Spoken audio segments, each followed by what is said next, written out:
Okay, let's just dive right in. You're here because you want to get genuinely well-informed, but, without the noise, without the information overload. You're after that deep architectural knowledge, the kind that really gives you those aha moments. So today, we are doing a really deep dive into the absolute core of Node.js. That's right. And our mission here is very specific. It's surgical. We are intentionally setting aside all the popular frameworks. So we are completely ignoring things like Express or Fastify for this entire conversation. This deep dive is all about stripping Node.js down to it's C++ runtime and its built-in modules. The actual foundation. The foundation that every single one of those frameworks is built on top of. And really, understanding this low-level stuff isn't just, an academic exercise. It is absolutely fundamental if you want to be a top-tier developer. I mean, if you can't debug efficiently or truly optimize for performance, it's probably because you don't fully grasp what's happening down in the basement, so to speak. And I think we have to address the biggest misconception right away, like right at the top. The big one. The big one. Node.js is not a framework. It is not a library. And it is definitely not a language. So what is it then? It is fundamentally a JavaScript runtime environment. And the easiest way to think of a runtime is as a specialized program that exists just to run other programs. In this case, it lets your JavaScript applications run directly on a server or on your computer, completely outside of a web browser. And the engine that powers all of this is, it's incredibly robust. Node.js is built with C++, and it uses the massive horsepower of the V8 JavaScript engine. This is the exact same high-performance engine from Google that's inside Chrome, compiling your JavaScript into machine code at, dizzying speeds. Let's put this in historical context for a second. For decades, JavaScript was, let's be honest, it was kind of seen as the junior partner in web development. Oh, absolutely. Traditional JavaScript was, stuck on the client side. In the browser, its whole job was kind of decorative. You'd use it for small animations or some AJX calls, maybe making sure a form was filled out correctly before you hit submit. But all the heavy lifting, the business logic, the data processing, talking to the server, that was all strictly for languages like, PHP, Python, or Java. And then Node.js shows up in 2009, and this is the Node.js revolution, right? It essentially ripped that V8 engine out of the browser and repurposed it for the server. And that was a game changer. It was revolutionary because for the first time, developers could use one single language for everything. The front-end UI, the server-side API, networking, microservices, everything. This is what really elevated JavaScript to a true full-stack language, one that could handle huge enterprise-grade server applications. And the adoption rate, that really tells the story of its efficiency. And when you look at the numbers, you see Node.js powering millions and millions of active websites. But more importantly, it's the backbone for some massive companies. We're talking about industry giants. Netflix, for instance, uses Node for its incredibly high-volume streaming data services. Uber relied on its speed for their real-time matching system. LinkedIn used it for their mobile backend. The common thread there is always scale. It's the need to handle tons of rapid concurrent connections. Now, a smart listener like you might be thinking about the newer runtimes, right? Things like Dino and Bun.js, which are trying to fix some of Node's legacy issues. Are they the future? Should we be worried about Node's dominance here? Well, they're fascinating. They absolutely are. And they're pushing the envelope in terms of speed and features. But, and this is important, you have to keep it in perspective, Node.js is still the undisputed industry standard. It has the largest community, the most battle-tested libraries on NPM, and most importantly, if you're looking for a job, it has the dominant market share for open positions. So while those alternatives are cool to explore, mastering Node is still mastering the foundation. Okay, let's get into the real secret sauce of Node.js, its architecture. This is the reason why a platform that runs on a single thread of a single language can handle millions of connections. And it all comes down to this idea of non-blocking I/O. Right, I/O, or input-output. Yeah. That's the bottleneck in almost every server application you can think of. It's all the time you spend just waiting for a network call, waiting to read a file, waiting for a database query to come back.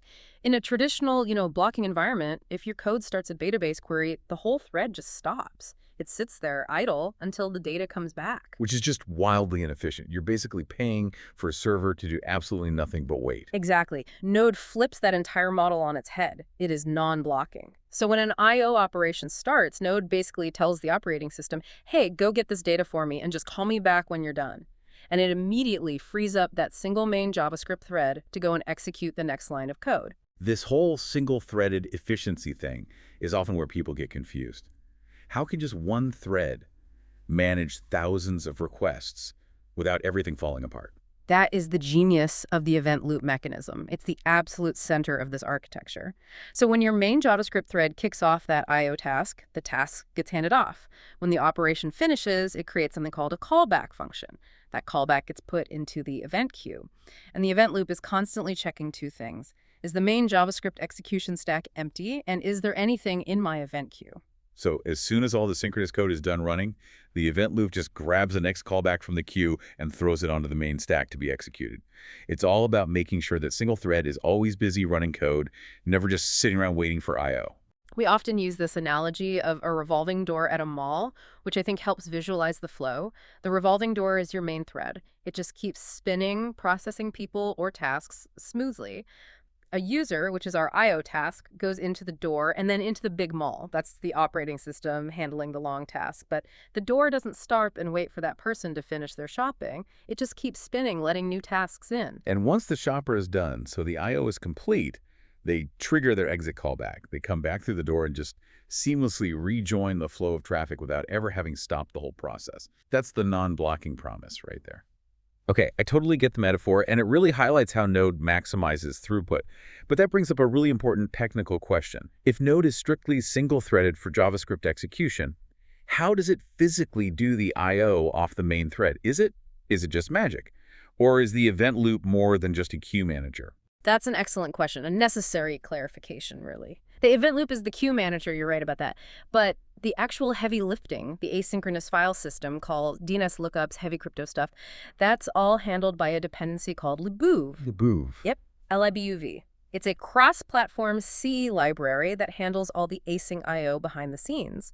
And crucially, it maintains its own small internal thread pool, a pool of C++ worker threads. So when your single JavaScript thread says, read this file, libouv actually gives that job to one of its C++ threads.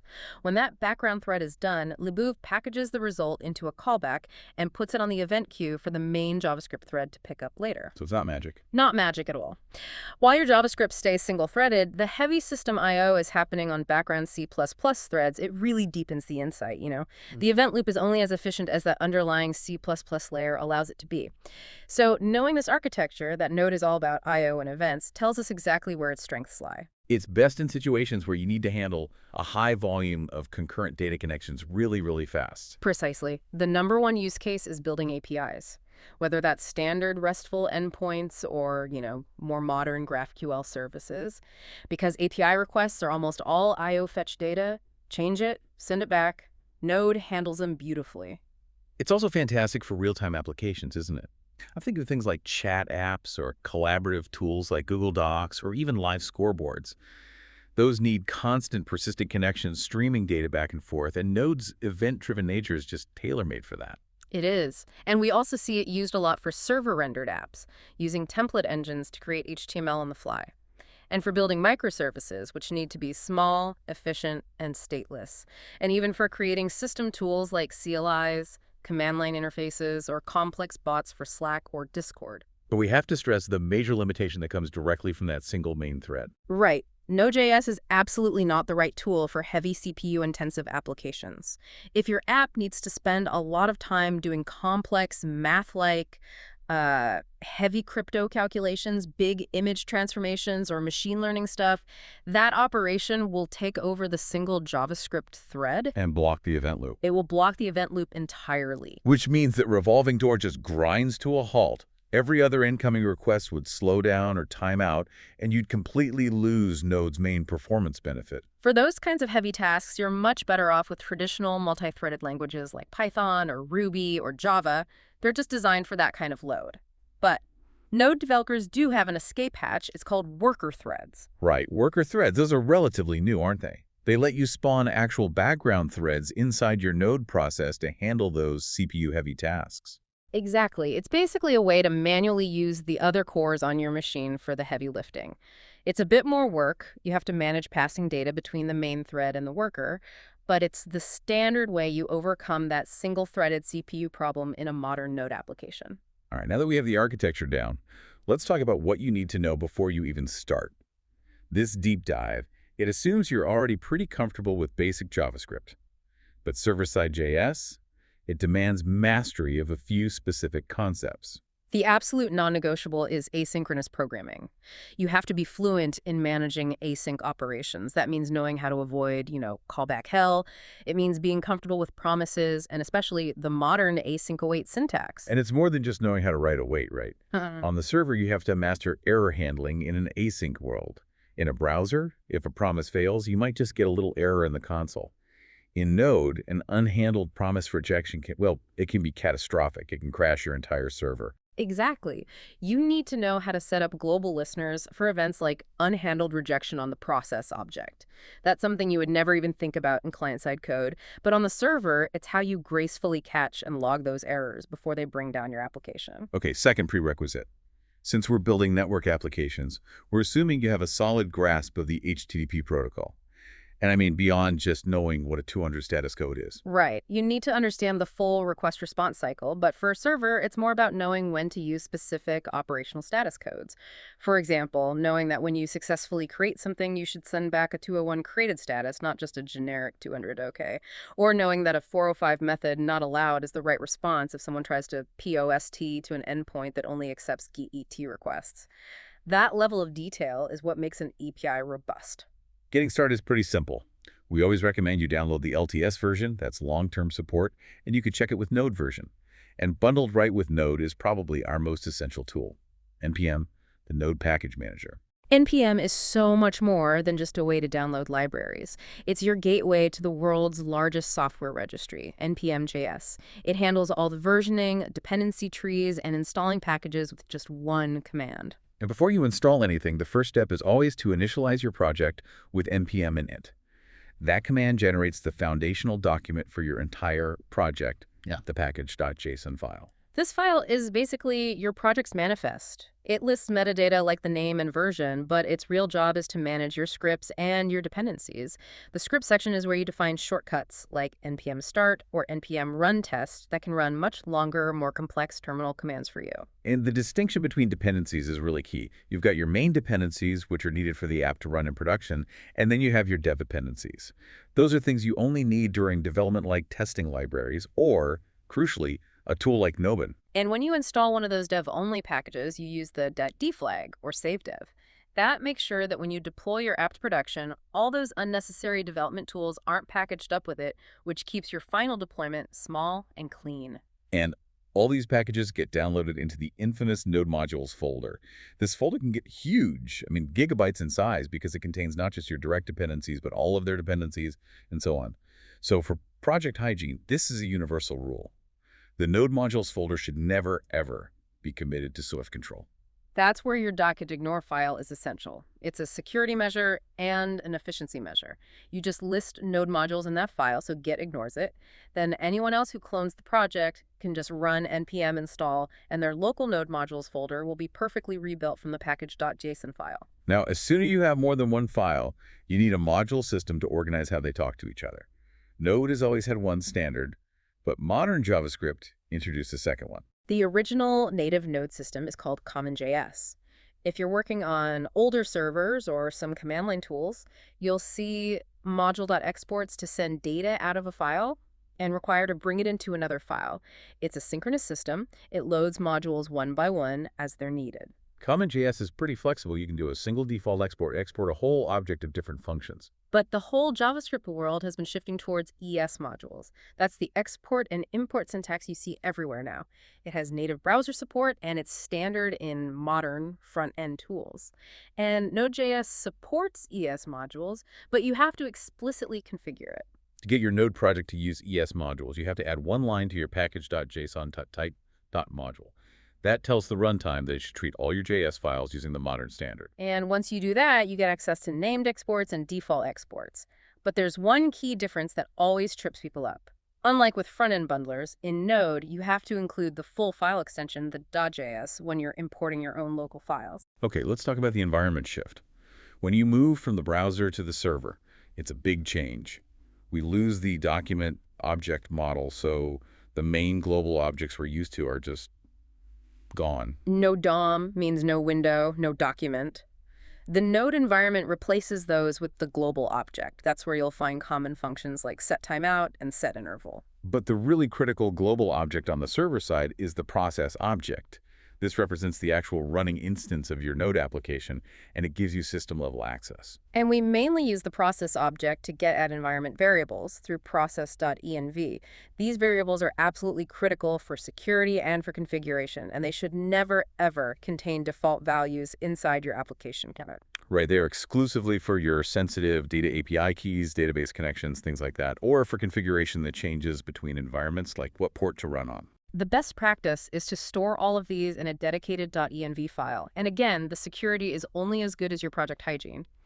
The first thing you do after creating a .env file is add it to your .jitignore so your secrets never end up in a public repository. And modern Node has made this a lot cleaner. We used to have to rely on third-party packages for this, but now there's a native env flag you can use when you run your script. So you can just do node env-file.env server.js, and it securely loads all those variables right into process.env for you. And finally, let's just quickly touch on that critical developer tool again, Nodemon. You install it as a dev dependency, and it solves the single most annoying part of server development. It automatically watches for any changes in your project files. You change a route, you hit save, and Nodejs just detects it, restarts the server, and your changes are instantly live. It's essential for a fast workflow. All right, this is a section where we really prove we understand the core, because we're going to do the heavy lifting ourselves. We're going to build a functional web server using only the raw built-in HTTP module. This is the layer that frameworks like Express are built on top of. Hashtag 3.1 basic server creation. So we start by importing the module. Import HTTP from HTTP, no install needed, it's built right in. The central method is http.createServer. And this method takes a function, a request listener, which is basically at the heart of our server's logic. This one function executes every single time a request comes into the server. And that function receives two really important objects. They're stream-based. You get the request object, or rec, which has all the client's information, and the response object, or res, which is what we use to send data back. Once you create the server, it's not actually live yet. You have to explicitly tell it to start listening for connections with server.listen, port, callback. Maybe on port 3000 or 8000 for development. Now, when you're sending a response, you use methods like res.write to put data into the response stream. But here is the most important manual step that every single person forgets the first time they do this. You must call res.end. If you forget to call res.end, what happens? You haven't told the operating system that you're done sending data. So the connection just stays open, the server hangs, and the client eventually just times out. You have to manually close that stream. You absolutely have to. Hashtag tag 3.2 customizing responses, headers and status codes. A good server always provides context with its response, and you do that with headers and status codes. If we just send back raw text, the client has no idea how to interpret it. So we use res.setHeader. Name, value. The most important header is content type. Setting that to text.tml tells the browser to render it as a web page, but setting it to application JSON tells the client it's receiving machine-readable data. We also have to manually control the outcome of the request using res.statusCode. We talked about this before, right? The importance of specific codes. If a request works, we set res.statusCode equals 200. If the user asks for a page that doesn't exist, we set it to 404. And if you need to send multiple headers and a specific status code all at once, say for a JSON error response, it's just cleaner to use the shorthand method, res.writeHead, status code headers object. Yeah, it combines both into one single call. So you could do res.writeHead 500 content type application JSON, and then send the stringified JSON error object right after. Hashtag 3.3 manual routing and request handling. So in a framework, you just declare your routes. In Core Node, you have to build the whole router yourself. And to do that, you have to inspect two key pieces of information from the request object. Those are rake.url, which is the specific path the client asked for, and rake.method, which tells you if it was a get, post, put, delete, and so on. So our router ends up being this big chain of ifl statements right inside our request listener function. We check if we're at the home page, else if rec.tutorial dashboard for another page, and the final else is our catch-all that sends back a 404 response. But a proper API needs method checks too. You can't just check the URL. A request to users could be a getT to fetch all the users, or it could be a POST to create a new one. So your condition has to check both. If rec.herpol users and rec.method explicit EET. And if a client uses a method you don't support, like a payTCH, on a resource that only allows getTT, you have to explicitly handle that. You'd throw an error that your error handler turns into a clean 405 method not allowed response. That kind of detail is what makes a server well-built. And remember, to test anything that isn't a GET request, you can't just use your browser. You have to use an API client like Postman or Insomnia, or a command line tool like CURL, so you can specify the exact method and attach a data payload. Okay, let's talk about middleware. This is an architectural pattern that lets us manage complexity and handle repetitive tasks in a really clean way. Right. Middleware functions are just functions that intercept the request stream before it gets to your final route handler. And sometimes they intercept the response on its way out, too. The defining feature is that they get access to rec, res, and a third argument, a function called next. And their job can be anything, really. They can do logging, they can validate authorization tokens, attach user data to the request object, or even modify response headers globally. A simple example is a logger middleware. It's a function that just uses rec.method and recq.url to console.log every incoming request. And once it's done its job, it is absolutely required to call next. If you forget to call next, the request chain just breaks right there. The client hangs because control is never passed on to the actual route handler. Or what about a JSON middleware? If our whole app is an API, we know every single response is going to be JSON. So instead of setting the header in every single route handler, a middleware could just globally set rest.setHeader, content type application JSON, for every response that follows. It's so much cleaner. Hashtag 3.5, handling a request body data, BEOS requests. Okay, this section might be the most eye-opening of all. Reading data from the body of a POST request. In Express, you just access rec.body. In Core Node, it is much more complicated because the request body arrives as a stream. The word stream is so important here. A stream isn't one big chunk of data. It's a sequence of small chunks that arrive over time. It's like getting a huge puzzle in the mail, but instead of one big box, the pieces come in lots of little envelopes, one after the other. You have to wait for all the envelopes to arrive and then piece it all together yourself. That's a perfect analogy. And that's exactly what the server has to do. Since the request object itself is an event emitter, we use its event methods to handle those incoming chunks. First, you have to set up a container, an empty string, maybe let body Ellen. Then you listen for the data event, rec.elt by rec.indata chunk. This event can fire many times as the chunks arrive. And inside that handler, you just append the new chunk to your body container, making sure to convert it into a string. Next, you listen for the end event, rec.onEnd. This only fires once, when the entire stream is finished and the full payload has been received. And only inside that end handler is it safe to assume you have all the data. So if the client sent JSON, that's where you'd use JSON.parseBody, to turn that raw string into a usable JavaScript object, like a new user. Exactly. And the final step is to push that new user into your database and send back the correct response. A 201 created status code, and the new object in the response body.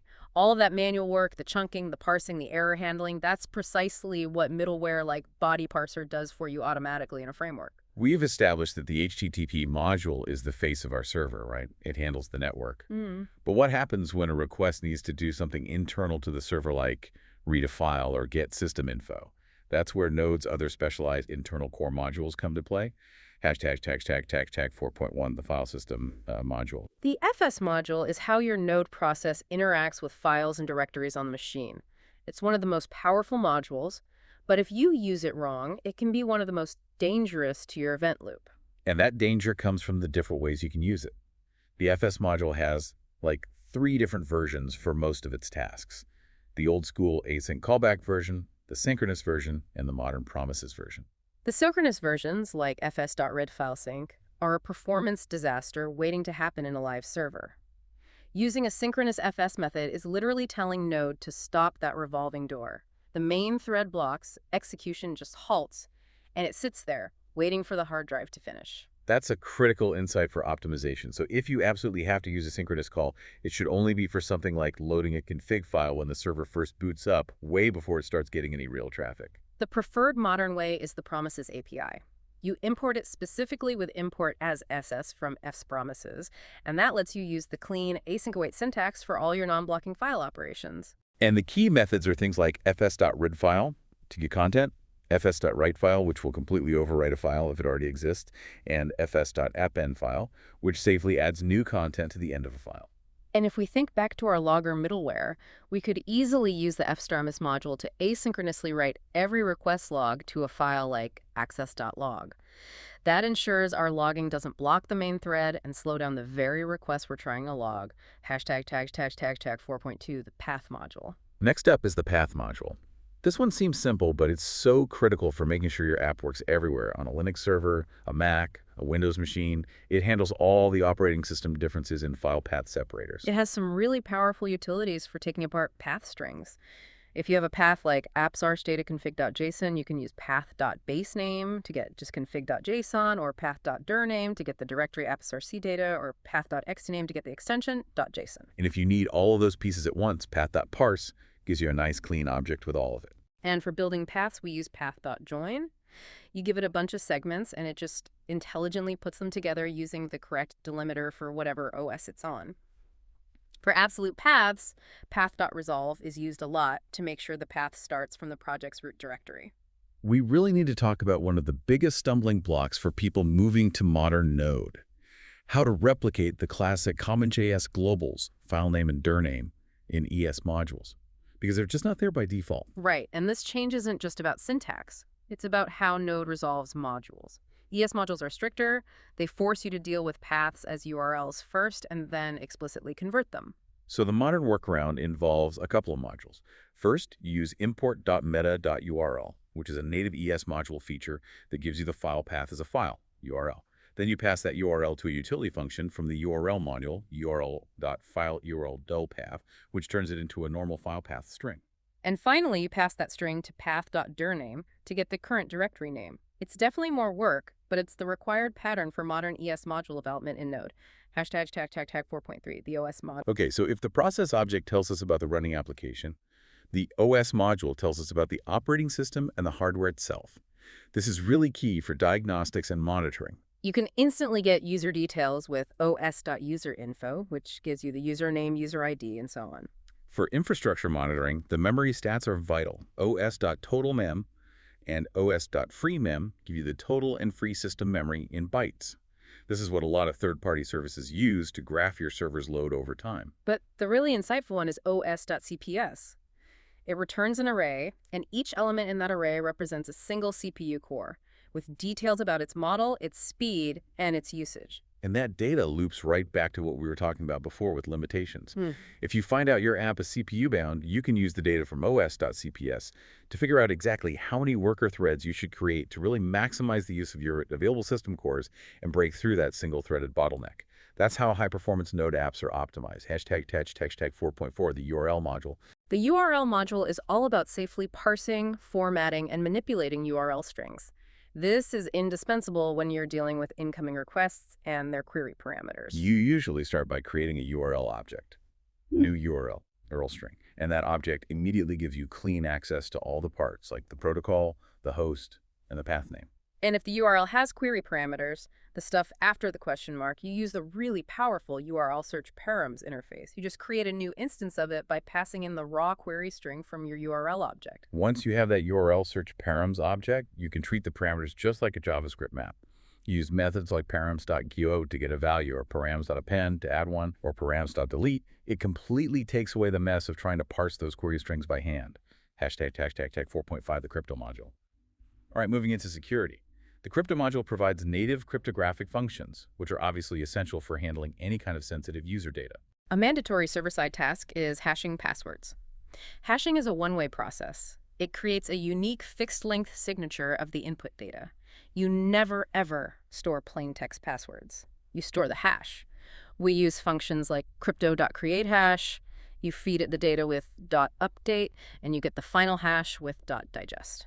The module is also great for generating secure, unpredictable data like temporary auth tokens or session IDs.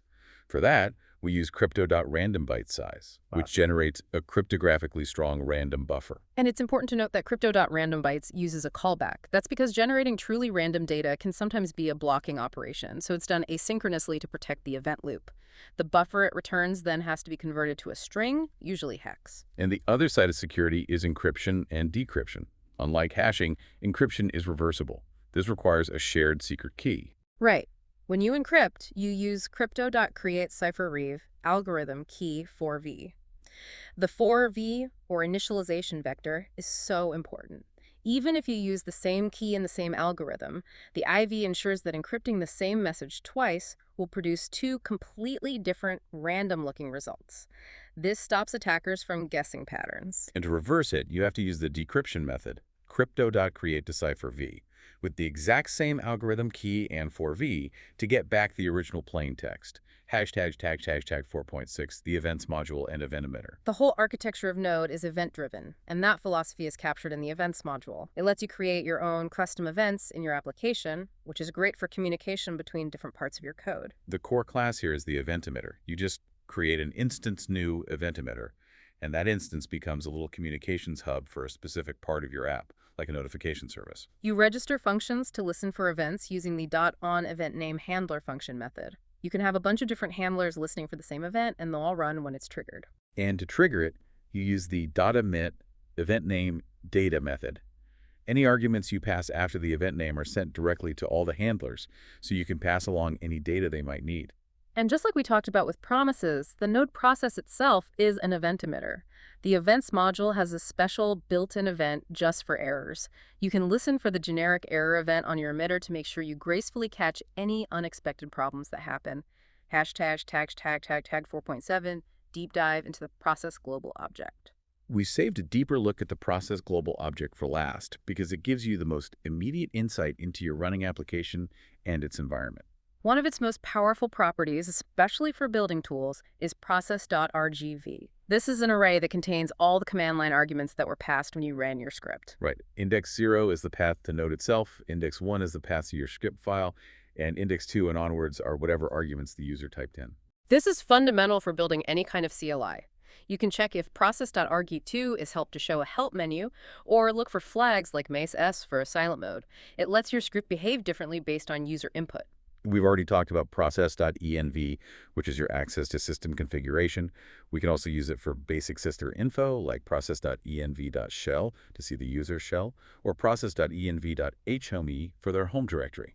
Other quick identifiers are process.peepid, which is the unique process ID number of your running node instance, and process.cwd, which is the current working directory your script was launched from. Finally, let's talk about the process lifecycle. You can actually terminate your running application from inside the code using process.exitCode. And the code you pass is important. The 0 usually means everything finished successfully, while a 1 signals a general error. But you have to remember, calling process.exit is immediate. Any code after that line will never run. So if you need to do some cleanup like close a database connection or write a final log, you have to use the event handler, .process.onExit handler.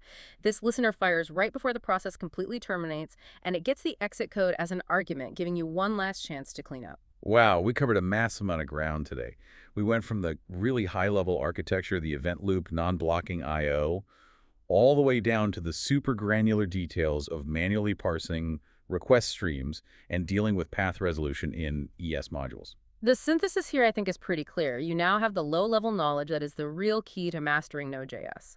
While you probably won't go write a production API using only the raw HTTP module, knowing how that module works with streams, why using fs.readfile with promises is better than the synchronous version, and how Labouv manages that thread pool, that is the foundation for really effective debugging and optimization. You now understand the complexity that frameworks like Express just hide from you. They're not magic. They're just really efficient wrappers around the core modules that we've just explored. So now that you get the foundation, moving to any Node framework will feel intuitive because you know exactly what's happening under the hood. And this really connects the dots between the browser and the server. You now understand how that same V8 engine that's rendering complex graphics in your Chrome browser is being leveraged by Node with the event loop and Labouv to handle thousands of concurrent data streams on a server. So here's the final thought. If Node.js is uniquely excellent at network I/O, how might that non-blocking, event-driven model change the way we design future hardware or even future programming languages that rely heavily on parallel data processing and minimizing wait time? That's the question to keep mulling over as you step back into your development workflow.